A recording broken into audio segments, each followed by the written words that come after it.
Hello friends, ಹೇಗಿದ್ದೀರಾ ಎಲ್ಲರೂ? ಇವತ್ತಿನ ದಿನ ನಾನೊಂದು ಹೊಸದಾಗಿರುವಂಥ ವಿಡಿಯೋನ ಮಾಡ್ತಾ ಇದ್ದೀನಿ. ತುಂಬ ದಿನಗಳಾದಮೇಲೆ ಈ ವಿಡಿಯೋನ ಮಾಡ್ತಾ ಇದ್ದೀನಿ. ಈ ವಿಡಿಯೋದಲ್ಲಿ ನಾನು ನಿಮಗೆ ತೋರಿಸ್ತಾ ಇರೋದಂದರೆ ಹೇರ್ ಗ್ರೋತ್ ಪ್ಯಾಕ್ ಅಂತ ಹೇಳ್ಬಿಟ್ಟು. ಇವಾಗೆಲ್ಲ ತುಂಬ ಕಾಮನ್ ಆಗಿಬಿಟ್ಟಿದೆ ಹೇರ್ ಫಾಲ್ ಆಗೋವಂಥದ್ದು. ಸೊ ಅದಕ್ಕೆ ಯಾವ ಥರ ಹೇರ್ ಗ್ರೋತ್ ಮಾಡ್ಕೋಬೇಕು ನ್ಯಾಚುರಲಿ ಅನ್ನೋದನ್ನು ನಾನು ನಿಮ್ಗೆ ಹೇಳ್ತಾ ಇದ್ದೀನಿ. ಇದನ್ನು ಮಾಡ್ಕೊಳೋದ್ರಿಂದ ಖಂಡಿತವಾಗಿಯೂ 100% ರಿಸಲ್ಟ್ ಕೂಡ ನಿಮಗೆ ಸಿಗುತ್ತೆ. ಬಿಕಾಸ್ ನಾನು ಕೂಡ ಇದನ್ನು ಮಾಡ್ತಾ ಇರ್ತೀನಿ. ವೀಕ್ಲಿ 1 ಟೈಮ್ ನೀವು ಮಾಡಿದ್ರೂ ಸಾಕಾಗುತ್ತೆ.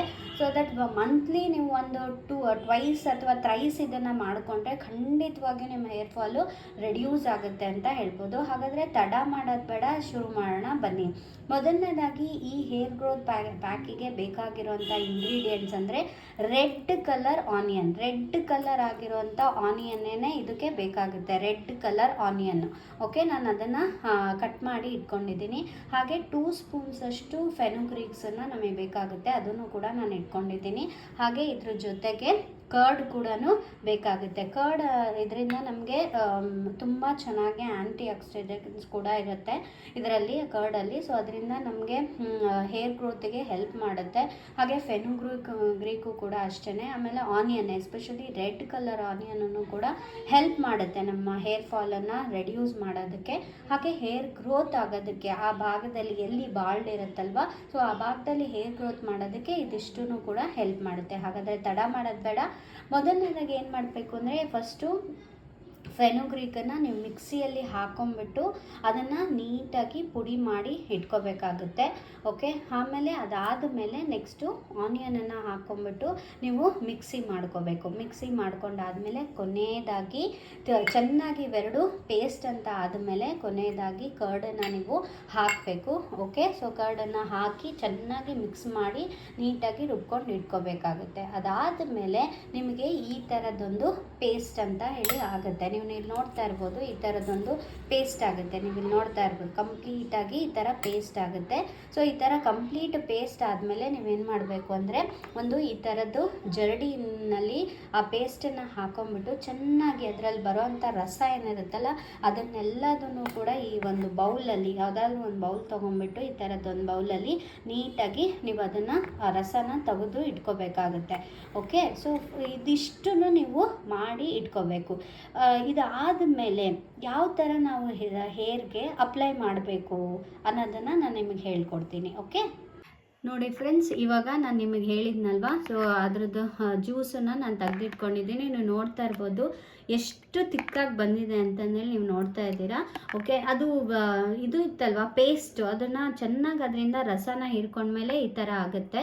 ಓಕೆ, ಅದನ್ನು ನೀವು ಪೇಸ್ಟನ್ನು ನೀವು ಕಸದ ಪುಟ್ಟಿಗೆ ಎಸೆಯೋದಕ್ಕಿಂತ ಅದನ್ನು ಗಿಡಗಳಿಗೆ ನೀವು ಹಾಕಿದರೆ ಇದರಿಂದ ಗಿಡಗಳೂ ಕೂಡ ತುಂಬ ಚೆನ್ನಾಗಿ ಬೆಳೆಯುತ್ತೆ. ಸುಮ್ಮನೆ ಅದನ್ನು ವೇಸ್ಟ್ ಮಾಡೋಕ್ಕೆ ಹೋಗ್ಬೇಡಿ. ಓಕೆ, ಹಾಗಾದರೆ ತಡ ಮಾಡೋದು ಬೇಡ. ಇವಾಗ ನಾವು ಈ ಜ್ಯೂಸನ್ನು ಯಾವ ಥರ ತಲೆಗೆ ಹಚ್ಚಬೇಕು ಅಂತ ನಾನು ನಿಮಗೆ ತೋರಿಸ್ಕೊಡ್ತೀನಿ. ಮೊದಲನೇದಾಗಿ ನೀವೇನು ಮಾಡಬೇಕು ಅಂದರೆ, ಒಂದು ಕಾಟನನ್ನು ತೊಗೋಬೇಕು. ಕಾಟನ್ ತೊಗೊಂಡ್ಬಿಟ್ಟು ಈ ರಸದಲ್ಲಿ ಫಸ್ಟು ಏನಂದ್ರೆ ಹೇಳಿದರೆ ಈ ಜ್ಯೂಸನ್ನು ನೀಟಾಗಿ ಈ ಥರ ಮಿಕ್ಸ್ ಮಾಡ್ಕೋಬೇಕು. ಓಕೆ, ಮಾಡ್ಕೊಂಡ್ಮೇಲೆ ಈ ಕಾಟನಲ್ಲಿ ಈ ಥರ ಡಿಪ್ ಮಾಡಿಬಿಟ್ಟು ಎತ್ಕೊಂಡ್ಬಿಟ್ಟು, ಸೊ ಈ ಥರ ಅದು ಕಂಪ್ಲೀಟಾಗಿ ಹೀರ್ಕೊಳುತ್ತೆ.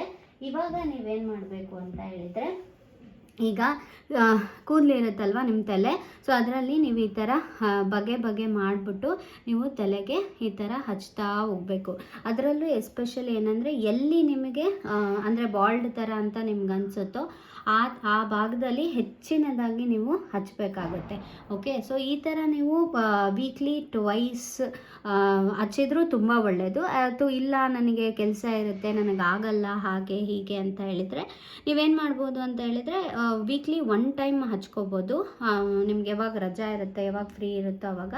ಆಮೇಲೆ ಮಂತ್ಲಿ ಒಂದು ಥ್ರೈಸ್ 3 ಬಾರಿ ನೀವು ಮಂತ್ಲಿ ನೀವು ಈ ಥರ ಅಪ್ಲೈ ಮಾಡ್ಕೊಳೋದ್ರಿಂದ ನಿಮಗೆ ಕೂದಲಿಗೂ ಕೂಡ ಚೆನ್ನಾಗಾಗುತ್ತೆ. ಮತ್ತು ಹೇರ್ ಗ್ರೋತು ಕೂಡ ತುಂಬ ಚೆನ್ನಾಗಾಗುತ್ತೆ. ಮತ್ತು ಹೇರ್ ಫಾಲ್ ಯಾವತ್ತಿಗೂ ಕೂಡ ಆಗೋದಿಲ್ಲ. ಇದು 100% ನಾನು ಗ್ಯಾರಂಟಿ ಅಂತ ಹೇಳ್ತೀನಿ. ಆಮೇಲೆ ಇನ್ನೊಂದೇನಂತ ಹೇಳಿದರೆ, ಇದನ್ನೆಲ್ಲ ಹಚ್ಕೊಂಡು ಆದಮೇಲೆ 30 ಮಿನಿಟ್ಸ್ ನೀವು ಬಿಡಬೇಕು. ಓಕೆ, 30 ಮಿನಿಟ್ಸ್ ಬಿಟ್ಬಿಟ್ಟು ಯಾವುದೇ ಥರದ ಶಾಂಪೂ ಆಗಲಿ ಅಥವಾ ಏನೂ ಹಚ್ಕೊಳ್ಳಿ ಶಾಂಪೂಗಳಿಲ್ದಂಗೆ ಜಸ್ಟ್ ನೀರಲ್ಲಿ ಅಂದರೆ ಉಗುರು ಬೆಚ್ಚಗಿನ ನೀರಲ್ಲಿ ನೀವು ತಲೆನ ವಾಶ್ ಮಾಡಬೇಕಾಗತ್ತೆ, ಹೇರ್ಸನ್ನು ವಾಶ್ ಮಾಡಬೇಕು. ಓಕೆ, ಸೊ ಹೇರ್ಸನ್ನೆಲ್ಲ ವಾಶ್ ಮಾಡಿದಾದಮೇಲೆ ನೀಟಾಗಿ ಒಣಗಿಸ್ಕೊಳ್ಳಿ ಅಷ್ಟೇ. ಸೊ ಇಷ್ಟನ್ನು ಮಾಡಿಬಿಟ್ಟು ಒಂದು 2 to 3 days ಆದಮೇಲೆ ನೀವು ಅವಾಗ ಶಾಂಪು ಹಾಕ್ಕೊಂಡು ಅದನ್ನು ಕೂದಲನ್ನ ವಾಶ್ ಮಾಡಿ. ಯಾಕೆ ಈ ಥರ ಅಂತ ನಾನು ಹೇಳ್ತಾ ಇದ್ದೀನಿ ಅಂದರೆ, ಅದೇನು ನೀವು ಅವತ್ತು ಹಚ್ಕೊಂಡಿರ್ತೀರಲ್ವ, ಅಟ್ಲೀಸ್ಟ್ 2 days ತನಕ ಅದು ಚೆನ್ನಾಗಿ ತಲೆ ಒಳಗಡೆನೇ ಇರುತ್ತೆ, ಚೆನ್ನಾಗಿ ಅದು ಹೀರ್ಕೊಂಡು ಚೆನ್ನಾಗಿ ಅದು ವರ್ಕ್ ಆಗ್ತಾ ಹೋಗುತ್ತೆ. ಅದಕ್ಕೋಸ್ಕರ ನೀವು ಅವತ್ತಿನ ದಿನವೇ ಶಾಂಪು ಹಾಕಿ ನೀವು ಹೇರ್ ವಾಶ್ನ ಮಾಡಬೇಡಿ. ಓಕೆ, ಐ ಹೋಪ್ ನಿಮ್ಗೆಲ್ಲರಿಗೂ ಇದು ಇಷ್ಟ ಆಯಿತು ಅಂತ ಅಂದ್ಕೊತೀನಿ ಫ್ರೆಂಡ್ಸ್. ನಿಮಗೆ ಇದು ಇಷ್ಟ ಆಗಿದ್ದರೆ ಮತ್ತೊಂದು ಹೊಸದಾಗಿರುವಂಥ ವಿಡಿಯೋದಲ್ಲಿ ನಾನು ಮತ್ತೆ ಬರ್ತೀನಿ ಅಂತ ಹೇಳ್ತಾ, ಹಾಗೆ ಈ ವಿಡಿಯೋ ನಿಮಗೆ ಇಷ್ಟ ಆಗಿದ್ದರೆ ಲೈಕ್ ಮಾಡಿ, ಸಬ್ಸ್ಕ್ರೈಬ್ ಮಾಡಿ, ಹಾಗೆ ಶೇರ್ ಮಾಡೋದನ್ನು ಮರಿಬೇಡಿ ಅಂತ ಹೇಳ್ತಾ, ಮತ್ತೊಂದು ಹೊಸದಾಗಿರುವಂಥ ವಿಡಿಯೋದೊಂದಿಗೆ ನಾನು ನಿಮ್ಮನ್ನು ಭೇಟಿ ಮಾಡ್ತೀನಿ friends. Thank you so much.